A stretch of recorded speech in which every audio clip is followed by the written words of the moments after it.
ਅਗਲੀ ਰਾਜਕਨਵੀਰ ਸਿੰਘ ਜੀ, ਅੱਜ ਦੀ ਦੂਜੀ ਸਭ ਤੋਂ ਵੱਡੀ ਨਿਊਜ਼ ਆਪਣੀ ਗੁਆਂਢੀ ਸਟੇਟ ਨਵਾਡਾ ਤੋਂ ਆ। ਨਵਾਡਾ ਦੇ ਗਵਰਨਰ ਨੇ ਸਟੇਟ ਆਫ ਐਮਰਜੈਂਸੀ ਡਿਕਲੇਅਰ ਕਰ ਦਿੱਤੀ ਆ। ਰੀਨੋ ਦੇ ਲਾਗੇ ਬਹੁਤ ਹੀ ਭਿਆਨਕ ਅੱਗ ਲੱਗੀ ਹੋਈ ਆ। 42,000 ਲੋਕਾਂ ਨੂੰ ਇਵੈਕੂਏਟ ਕੀਤਾ ਗਿਆ ਹੈਗਾ ਆ। ਸੋ ਜਿਹੜੀ ਹੌਕ ਫਾਇਰ ਆ ਉਹ ਸੈਚਰਡੇ ਅਗਸਤ 22 ਨੂੰ ਜੋ ਨਾਰਥ ਵੈਸਟ ਆਫ ਰੀਨੋ ਆ, ਸੋਮਰਸੈਟ ਪੀ1 ਪੀਕ ਏਰੀਆ ਆ, ਉੱਥੇ ਸਟਾਰਟ ਹੋਈ ਸੀ, ਜਿਹਦੇ ਵਿੱਚ 10,522 ਏਕੜ ਐਤਵਾਰ ਤਾਈਂ ਜਿਹੜੇ ਸੜ ਕੇ ਸੁਆਹ ਹੋ ਗਏ ਹੈਗੇ ਆ। ਸੋ 0% ਕੰਟੇਨਡ ਆ। ਜਦੋਂ ਆਪਾਂ ਰੀਨੋ ਨੂੰ ਜਾਂਦੇ ਆ, ਪਹਿਲਾਂ ਰੀਨੋ ਤੋਂ ਸ਼ੁਰੂ ਹੋਣ ਤੋਂ ਪਹਿਲਾਂ ਇਧਰਲੀ ਸਾਈਡ ਨੂੰ, ਕੈਲੀਫੋਰਨੀਆ ਸਾਈਡ ਨੂੰ, ਇਧਰੋਂ ਜਿਹੜੀ ਅੱਗ ਲੱਗੀ ਹੈਗੀ ਆ। ਨਵਾਡਾ ਦੇ ਗਵਰਨਰ ਜੋ ਲੰਬਾਰਡੋ ਨੇ ਸਟੇਟ ਆਫ ਐਮਰਜੈਂਸੀ ਡਿਕਲੇਅਰ ਕੀਤੀ ਆ। ਸੋ ਬਹੁਤ ਵੱਡਾ ਇਵੈਕੂਏਸ਼ਨ ਆ 42,000 ਲੋਕਾਂ ਦਾ। ਯੂਐਸ ਹਾਈਵੇ ਜਿਹੜਾ 395 ਆ ਉਹ ਕਲੋਜ਼ ਕਰ ਦਿੱਤਾ ਗਿਆ ਹੈਗਾ। ਸੋ ਮੰਡੇ ਮਾਰਨਿੰਗ ਤੱਕ ਨਵਾਡਾ ਦੇ ਜਿਹੜੇ ਨੈਸ਼ਨਲ ਗਾਰਡਸ ਆ ਉਹ ਹੈਲੀਕਾਪਟਰ ਕ੍ਰਿਊ ਨੂੰ ਨਾਲ ਲੈ ਕੇ ਜਿਹੜੇ ਆ ਫਾਈਟ ਕਰ ਰਹੇ ਆ ਅੱਗ ਦੇ ਨਾਲ।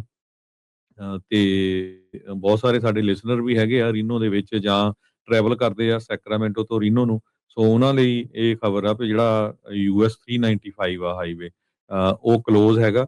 ਸੋ ਨਾ ਹੀ ਜਾਇਆ ਜਾਵੇ।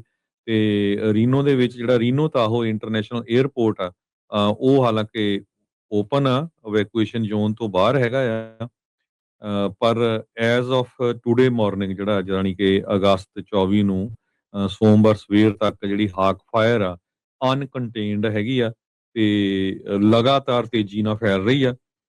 ਆਪਾਂ ਨੂੰ ਜਿਹੜੇ ਰੀਨੋ ਗੁਰਦੁਆਰਾ ਸਾਹਿਬ ਦੇ ਸੇਵਾਦਾਰ ਹੈਗੇ ਆ ਸਤਨਾਮ ਸਿੰਘ, ਉਹਨਾਂ ਨੇ ਪਿਕਚਰਸ ਵੀ ਭੇਜੀਆਂ ਹੈਗੀਆਂ, ਉਹ ਆਪਾਂ ਤੁਹਾਡੇ ਨਾਲ ਸ਼ੇਅਰ ਵੀ ਕਰਾਂਗੇ। ਉਹ ਕਾਫੀ ਸੇਵਾ ਕਰ ਰਹੇ ਆ। ਉਹਨਾਂ ਨੇ ਕਿਹਾ ਵੀ ਸਾਡੀ ਟੀਮ ਪੂਰੀ ਉਹਨਾਂ ਨੇ ਫੂਡ ਗੁਰਦੁਆਰਾ ਸਾਹਿਬ ਤੋਂ ਲੰਗਰ ਲੈ ਕੇ, ਪਾਣੀ, ਹੋਰ ਜਿਹੜੀਆਂ ਚੀਜ਼ਾਂ ਚਾਹੀਦੀਆਂ ਹੈਗੀਆਂ ਉਹ ਲੈ ਕੇ ਫਾਇਰ ਡਿਪਾਰਟਮੈਂਟਸ ਨੂੰ ਭੇਜੀਆਂ। ਤੇ ਬੋਟਲਡ ਵਾਟਰ ਸੀ, ਜਿਹਦੇ ਵਿੱਚ ਇਲੈਕਟ੍ਰੋਲਾਈਟ ਡਰਿੰਕਸ ਸੀਗੀਆਂ, ਪੈਕੇਜ ਸਨੈਕ ਸੀ। ਸੋ ਇਹ ਜਿਹੜੇ ਸਪਲਾਈ ਕੀਤੇ ਗਏ ਆ। ਕਹਿੰਦੇ ਜਦੋਂ ਅਸੀਂ ਕਮਿਊਨਿਟੀ ਸੈਂਟਰ ਦੇ ਉੱਤੇ ਪਹੁੰਚੇ ਜਿੱਥੇ ਜੋ ਸ਼ੈਲਟਰ ਦਿੱਤਾ ਗਿਆ ਆ, ਤੇ ਵਲੰਟੀਅਰ ਦੱਸ ਰਹੇ ਆ ਵੀ ਲੋਕ ਪਹਿਲਾਂ ਹੀ ਕਹਿ ਰਹੇ ਸੀ ਵੀ ਅਸੀਂ ਪੱਗਾਂ ਵਾਲਿਆਂ ਦੀ ਵੇਟ ਕਰਦੇ ਸੀ, ਕਿਉਂਕਿ ਉਹਨਾਂ ਨੂੰ ਫਾਇਰ ਡਿਪਾਰਟਮੈਂਟ ਨੇ ਪਹਿਲਾਂ ਦੱਸਤਾ ਸੀ ਵੀ ਜਿਹੜੇ ਸਿੱਖ ਆ ਉਹ ਫੂਡ ਲੈ ਕੇ ਆ ਰਹੇ ਆ, ਪਾਣੀ ਲੈ ਕੇ, ਹੋਰ ਜਿਹੜੀਆਂ ਜ਼ਰੂਰੀ ਵਸਤਾਂ ਹੈਗੀਆਂ। ਸੋ ਕਹਿੰਦੇ ਵੀ ਉਹ ਬਹੁਤ ਉਹਨਾਂ ਨੇ ਐਪਰੀਸ਼ੀਏਟ ਕੀਤਾ। ਸੋ ਆਪਾਂ ਪੰਜਾਬੀ ਰੇਡੀਓ ਯੂਐਸਏ ਵੱਲੋਂ ਵੀ ਜਿਹੜੀ ਰੀਨੋ ਦੀ ਸਿੱਖ ਸੰਗਤ ਆ ਉਹਨਾਂ ਦਾ ਧੰਨਵਾਦ ਕਰਦੇ ਆ ਵੀ ਇਸ ਨੈਚੁਰਲ ਡਿਜ਼ਾਸਟਰ ਦੇ ਵਿੱਚ ਉਹਨਾਂ ਨੇ ਬਹੁਤ ਜਲਦੀ ਜਿਹੜਾ ਐਕਸ਼ਨ ਲਿਆ। ਨਹੀਂ ਤਾਂ ਕਈ ਵਾਰ ਆਪਾਂ ਸੋਚਦੇ ਹਫਤਾ ਲਾ ਦਿੰਦੇ ਆ। ਸੋ ਹੋਰ ਵੀ ਜੇ ਕੋਈ ਸੇਵਾ ਕਰਨਾ ਚਾਹੁੰਦਾ ਆ ਤੇ ਉਹ ਰੀਨੋ ਗੁਰਦੁਆਰਾ ਸਾਹਿਬ ਜਿਹੜਾ ਆ ਉਹਨਾਂ ਦੇ ਨਾਲ ਤੁਸੀਂ ਕੰਟੈਕਟ ਕਰ ਸਕਦੇ ਹੈਗੇ ਆ। ਸੋ ਜਿਹੜੀਆਂ ਆਰਗੇਨਾਈਜੇਸ਼ਨ, ਸਿੱਖ ਆਰਗੇਨਾਈਜੇਸ਼ਨ, ਇਹਨਾਂ ਦੇ ਵਲੰਟੀਅਰ ਫਾਇਰ ਫਾਈਟਰਸ ਦੇ ਨਾਲ ਰਲ ਕੇ ਜਿਹੜੀ ਆ ਉਹ ਸੇਵਾ ਕਰ ਰਹੇ ਹੈਗੇ ਆ। ਲੰਗਰ ਪਹੁੰਚਾਉਣ ਦੀ, ਫੂਡ ਜਿਹਦੇ ਚ ਮੈਂ ਦੱਸਿਆ ਹੀ ਆ ਵੀ ਕਿਹੜੀਆਂ ਕਿਹੜੀਆਂ ਚੀਜ਼ਾਂ ਆ।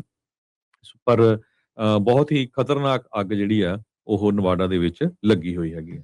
ਜੀ, ਇਹ ਇੱਕ ਇਨਸਾਨ ਨੇ ਜਿਹੜੀ ਹਰਜੋਤ ਸਿੰਘ ਜੀ ਅੱਗ ਲਾਈ ਸੀ, ਮੈਨ ਇਗਨਾਈਟਿਡ ਫਾਇਰ ਆ, ਤੇ ਉਹ ਇੰਨਾ ਭਿਆਨਕ ਰੂਪ ਅਖਤਿਆਰ ਕਰ ਚੁੱਕੀ ਆ। ਅਜੇ ਵੀ 0% ਕੰਟੇਨਡ ਹੈਗੀ ਆ। 10,500 ਏਕੜ ਸੜ ਕੇ ਸਵਾਹ ਹੋ ਚੁੱਕੇ ਆ। ਕੱਲ ਤੱਕ, ਸੰਡੇ ਤੱਕ ਦੀਆਂ ਜਿਹੜੀਆਂ ਇਹ ਰਿਪੋਰਟ ਸੀ, ਸਮਰਸੈਟ ਪਿਵਾਨ ਪੀਕ ਇਲਾਕੇ ਦੇ ਵਿੱਚ, ਏਰੀਏ ਦੇ ਵਿੱਚ ਇਹ ਅੱਗ ਲੱਗੀ ਸੀ। 42,000 ਲੋਕ ਮੈਂਡੇਟੋਰੀ ਇਵੈਕੂਏਸ਼ਨ ਦੇ ਅੰਡਰ ਆ।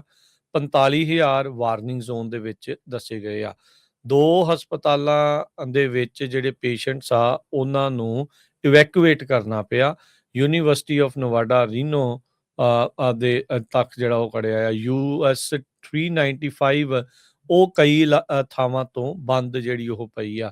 ਰੀਨੋ ਸਪਾਰਕਸ ਕਨਵੈਨਸ਼ਨ ਸੈਂਟਰ ਦੇ ਵਿੱਚ ਸ਼ੈਲਟਰ ਜਿਹੜੇ ਆ ਉਹ ਖੋਲੇ ਗਏ ਹੈਗੇ ਆ।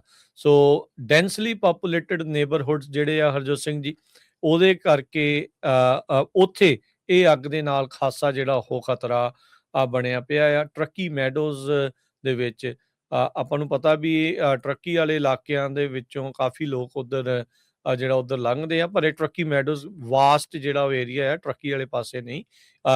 ਇਹ ਅੱਗ ਤਾਂ ਜਿਹੜੀ ਉਹ ਰੀਨੋ ਵਾਲੇ ਪਾਸੇ ਜਿਹੜੀ ਉਹ ਲੱਗੀ ਹੋਈ ਆ। ਸੋ ਨਵਾਡਾ ਨੈਸ਼ਨਲ ਗਾਰਡ ਹੈਲੀਕਾਪਟਰ ਕਰੂਜ਼ ਕਹਿੰਦੇ ਵੀ ਏਰੀਅਲ ਫਾਇਰ ਫਾਈਟਿੰਗ ਕਰ ਰਹੇ ਸੀ। ਇਵੈਕੂਏਸ਼ਨ ਤੇ ਵਾਰਨਿੰਗਸ ਜਿਹੜੀਆਂ ਅਜੇ ਵੀ ਚੱਲ ਰਹੀਆਂ ਹੈਗੀਆਂ ਆ। ਸੋ ਖੁਸ਼ਕ ਮੌਸਮ ਦੇ ਚੱਲਦਿਆਂ ਸਨੋ ਪੈਕ ਘੱਟ ਹੋਣ ਦੇ ਕਰਕੇ ਇਹ ਇਲਾਕਾ ਜਿਹੜਾ ਇਸ ਟਾਈਮ ਬਿਲਕੁਲ ਭਾਂਬੜ ਮਚਣ ਦੇ ਲਈ ਰੈਡੀ ਸੀਗਾ ਤੇ ਕਿਸੇ ਮੂਰਖ ਨੇ ਇਸ ਤਰੀਕੇ ਦੇ ਨਾਲ ਅੱਗ ਜਿਹੜੀ ਉਹ ਉੱਥੇ ਲਾ ਦਿੱਤੀ ਆ। ਨਦਰਨ ਨਵਾਡਾ ਗੁਰਦੁਆਰਾ ਸਾਹਿਬ ਜਿਹੜਾ ਆ, ਜਿੱਥੋਂ ਆਪਾਂ ਪਿਛਲੇ ਕਈ ਸਾਲਾਂ ਤੋਂ ਲਗਾਤਾਰ ਉੱਥੋਂ ਦੇ ਨਗਰ ਕੀਰਤਨ ਦੀ ਕਵਰੇਜ ਵੀ ਕਰਦੇ ਆਏ ਆ।